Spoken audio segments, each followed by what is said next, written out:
Ну что ж, здрасте вам.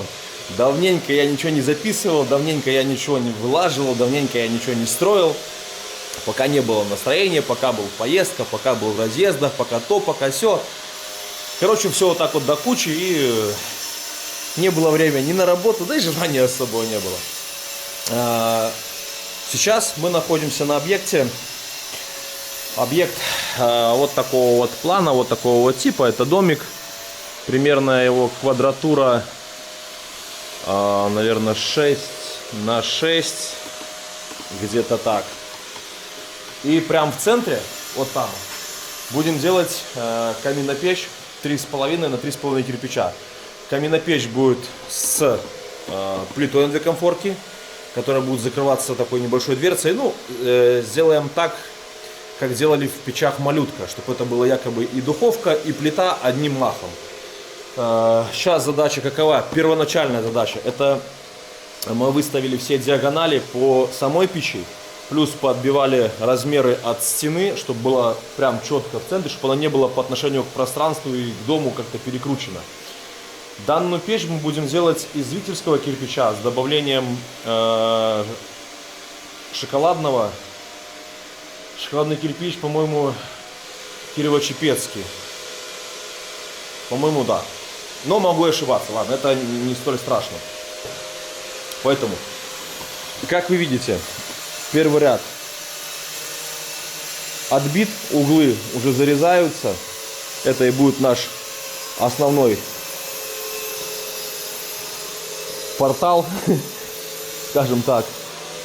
И основной размер. Вот от него мы будем плясать. Все уже выставлено, смесь замешана. Какая смесь? Та, которая нам нравится, ту, которую мы используем уже долгое время. Как она называется, я говорить не буду.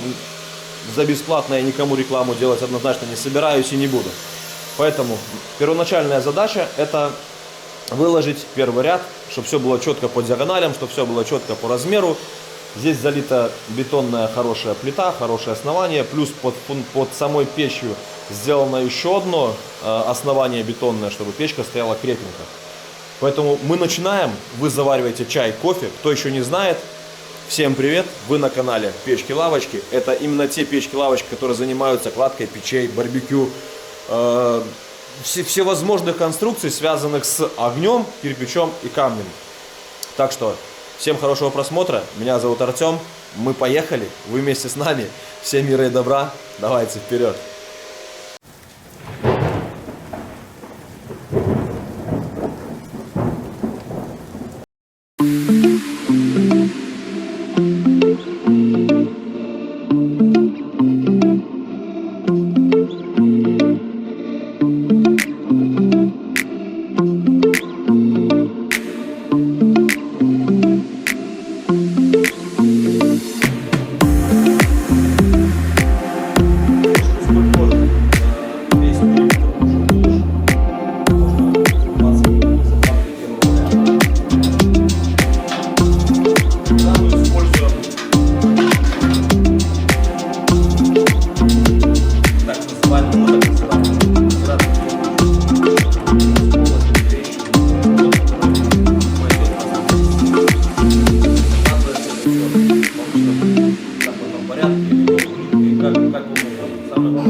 Как видите, два ряда уже выложены. Внутри обычный бутератный кирпич, как я и говорил. Сейчас на этом ряду мы уже сошлись к нашему размеру печи 88,5 на 88,5. Такой ее размер, в принципе, и будет дальше по всему периметру. Такой высоты она и ширины она и будет. Сейчас готовятся стартовые элементы на каждый угол, потому что в дальнейшем углы будут радиусные, поэтому необходимо сделать переходные элементы, ну, так называемые капли. Не знаю, кто их так назвал, но вот так они называются, капельки. Поэтому сейчас готовятся стартовые элементы, выставляем их, опять же подгоняем чистый размер, чтобы четко все было. Проверка еще одна диагонали, хотя это бесполезно уже проверять их. Диагонали здесь все нормально уже выстрелены. И все, начинается именно массив печи. На следующем ряду из красного кирпича уже будет ставиться поддувальная дверца. Поэтому все буду показывать, рассказывать, а вы смотрите, учите, запоминайте. Для того, чтобы было более-менее понятно, буду показывать так. Так, видите, если брать с самого низа, раз, два, три, четвертый ряд печи. На этом ряду мы, как я уже говорил, поставили капельки. Дальше выводим уже полностью каркас нашей печки. Внутрянку мы заложили. И вот где уровень зольника, мы кирпичи ложим в длину. Для того, чтобы в дальнейшем было проще вычищать золу, ничего не цеплялось. То есть пускай лучше будут такие вот длинные швы, которые в принципе можно не забивать. Они забьются потом сажей, золой, всем чем угодно, и все будет там хорошо с ними, понимаете. Многие требуют, чтобы пускай у меня будет забито. Ну, забито так забито, ладно. Ну, в большей степени мы не забиваем. В данной ситуации поддувальная дверь стала в короб. Сейчас обвязка внешнего ряда. По сути, сейчас просто поднимать еще 2 ряда до момента перекрытия зольной двери. Как делается зольник, я покажу. Но пока что необходимо просто все это вот выложить по периметру. Как делается, заводится вообще угол и почему в принципе все горизонтальные швы у меня одинаковой толщины. Я пользуюсь вот таким вот лазерным уровнем. Под ним у меня площадка из кирпича. Для чего эта площадка нужна? Эта площадка вместе с толщиной самой подошвы уровня задает для нас необходимую высоту. В нашем случае мы подогнали площадку так, чтобы шов составлял 3 миллиметра. Включили уровень, нанесли раствор, взяли кирпичину,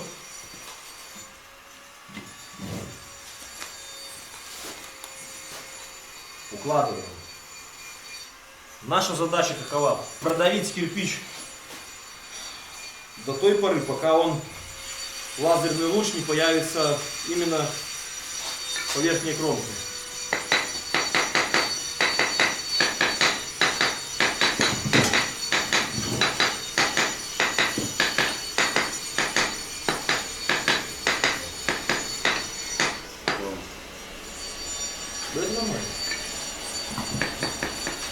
Как только луч появился по верхней кромке, это говорит о том, что все, в принципе, кирпич посажен.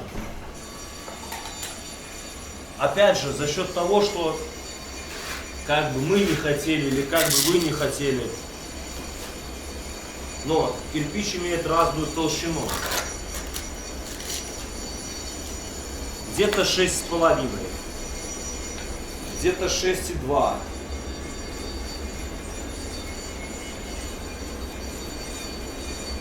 Исходя из этого, мы каждый раз,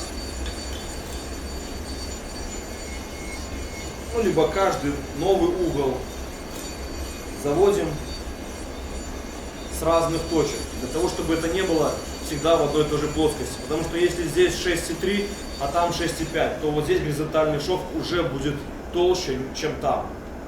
Вот такие вот, кажется, маленькие нюансики, но они присутствуют. Поэтому каждый раз завязываем кирпич, завязываем угол с разного угла печи. Это позволяет в большей степени минимизировать хотя бы зрительно то, что отличаются сильно швы. В среднем они одинаковые. 3 до 3 миллиметров. И этих показателей мы стараемся придерживаться.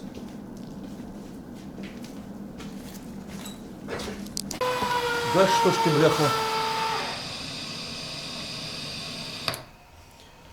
Так, очередное включение. Расскажу, на каком этапе мы остановились и что мы в принципе делали, и для чего это делали, и как делали, расскажу. Смотрите, сама по себе печка приобрела вот такой вот вид, начинает приобретать. Уже установили поддувальную, установили топочную дверь, сделали небольшой такой карнизик под топочной дверцей. который выполняет чисто декоративную роль для того, чтобы спрятать эту пустоту. Потому что когда здесь просто ровная стенка, мне это не особо нравится. Дальше мы сейчас будем заниматься футировкой топливника. Здесь кирпичи уложены в перевязку нижним швам. Оставили посадочное для колосника 250 на 190. Колосник, как я и говорил, видите, он должен быть в запас на каждую сторону, для того, чтобы мог спокойно расширяться. При нагреве не толкал боковые кирпичи. Эти швы я не вижу никакого смысла забивать. Они забьются золой и пеплом и будут служить как такой компенсационный зазор на расширение. То бишь ничего не будет опять же давить друг на друга. По передней части оставили продув для воздуха, чтобы отбивал от стекла. Теперь по футировке. Видите, футировка делается с запасом, хотя бы в полсантиметра по каждой стороне. Это необходимо, это нужно для того, чтобы шамотное ядро, сама футировка, не раздвигала вашу кладку. Потому что шамот будет на себя брать первую температуру, ему будет очень горячо, ему будет очень классно, и он будет раздвигаться во все стороны, как сумасшедший. Наша задача сейчас выложить по периметру до уровня верха топочной двери футировку.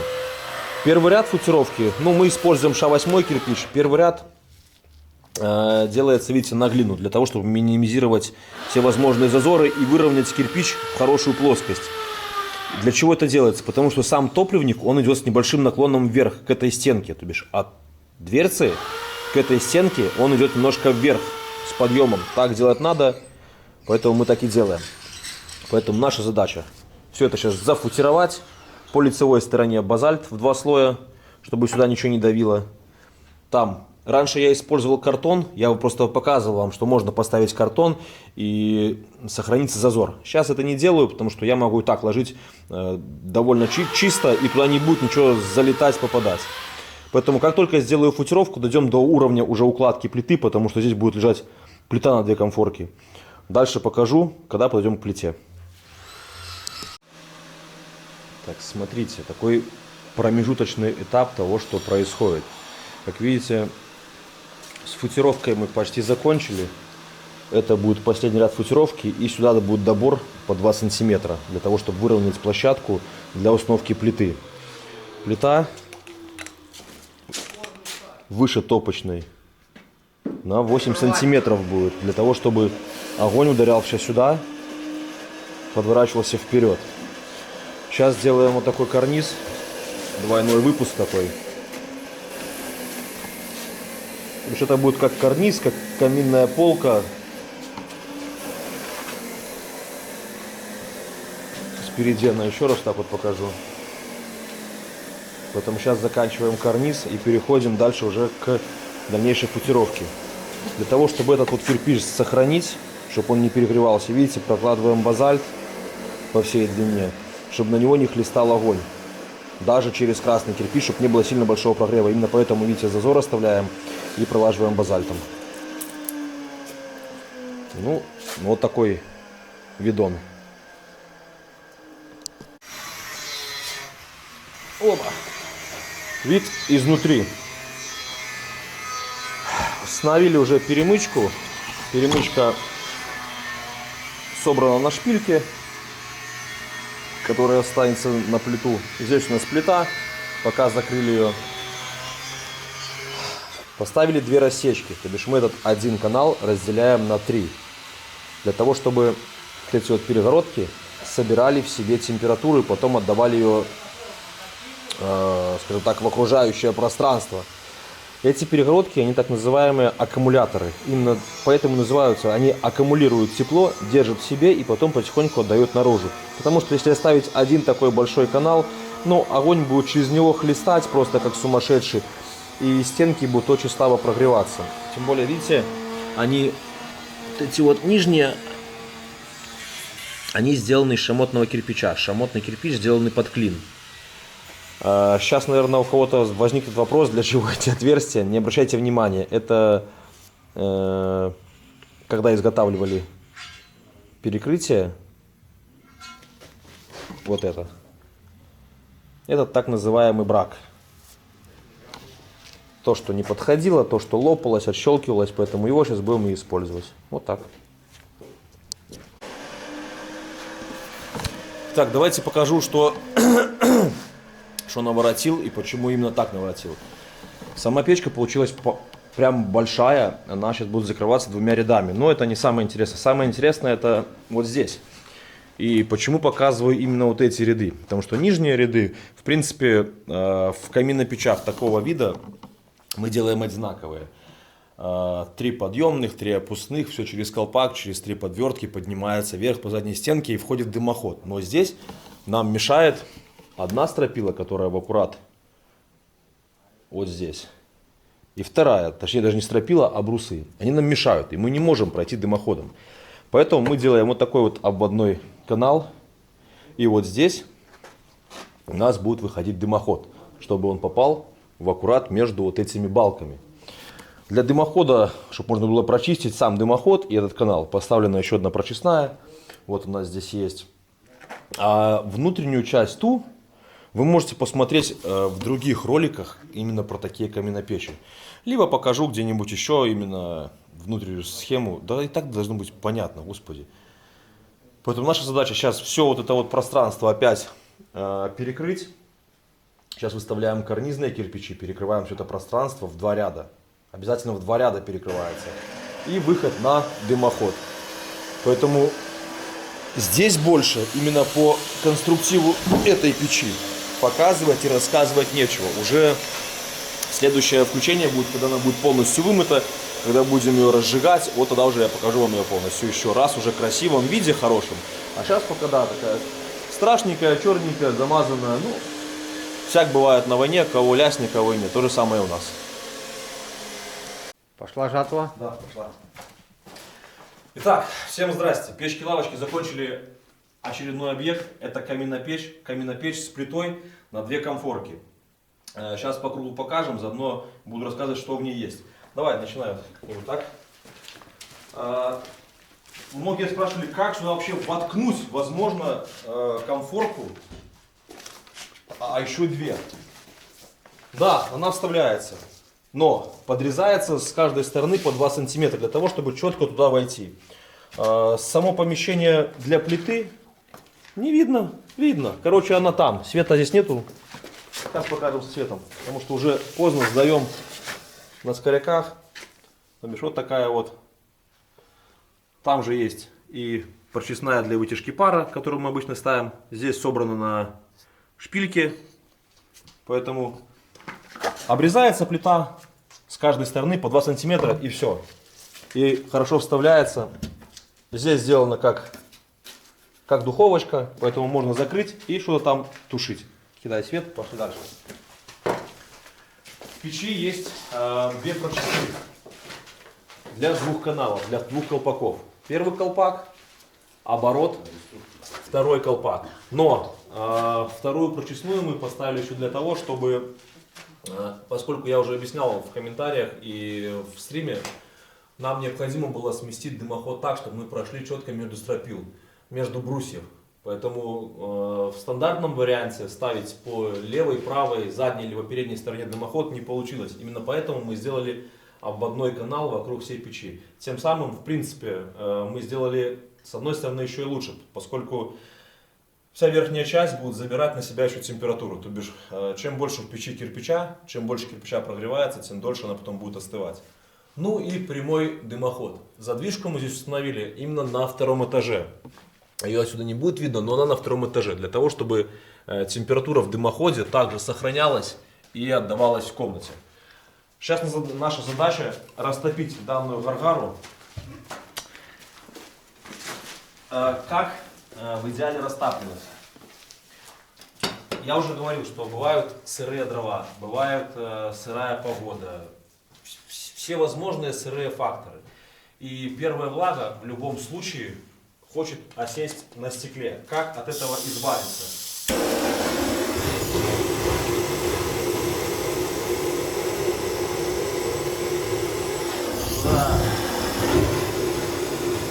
То, что сейчас дым, это ничего страшного, сырая как сволочь. Сейчас она свое найдет.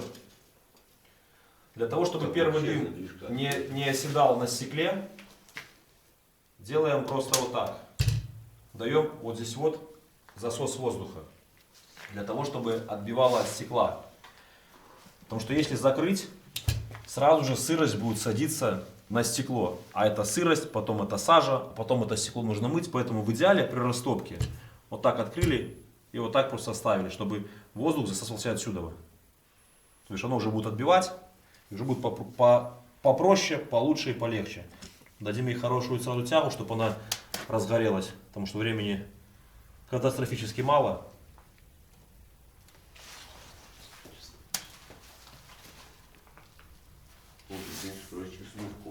Это нормально. Сейчас он там сейчас пробьет свое. Все, огонь разгорелся. Здесь можно закрыть. Здесь на тяге пускай раздувается. Для такой печи я не единожды говорил, делать такую большую тягу для показухи, что какая у меня хорошая тяга, что дрова поднимаются, нет никакого смысла. Самое идеальное горение — это закрыто поддувало, и вы отрегулировали только за счет жалюзи. Должно быть обычное, простое, такое спокойненькое горение дров. Это самое лучшее. Вот про эту вот сырость я и говорю. Потому что и печка сырая, поэтому сделали вот так, приоткрыли, оп, сразу же все усосалось. Чтобы первая влага ушла вверх. Но дальше оно будет получше. Единственное, что да, когда дрова сырые, в любом случае будет так вот сажа, ой, не сажа, а влага осаживаться. Но когда уже там разгорится, когда там хорошая температура, тогда вот этого можно не переживать, страдать не будете. Внешний вид печи вы видите, какой получился. Тут уж вам комментировать, вам смотреть, насколько она хороша, насколько она красива, некрасива. Надеюсь, заказчики, которые за кадром стоят, им нравится. Очень. Очень Спасибо нравится. большое. Спасибо и вам, что вы выбрали, в принципе, нас. Надеюсь, кроме срача, мы вам плохого ничего это все нормально. не сделали. Но срач в любом случае есть, как бы вы ни хотели. При разборе даже печи куча срача, а при сдаче в любом случае вся печка зачищается. Вся шелуха сыплется на пол. Ну, по-другому никак.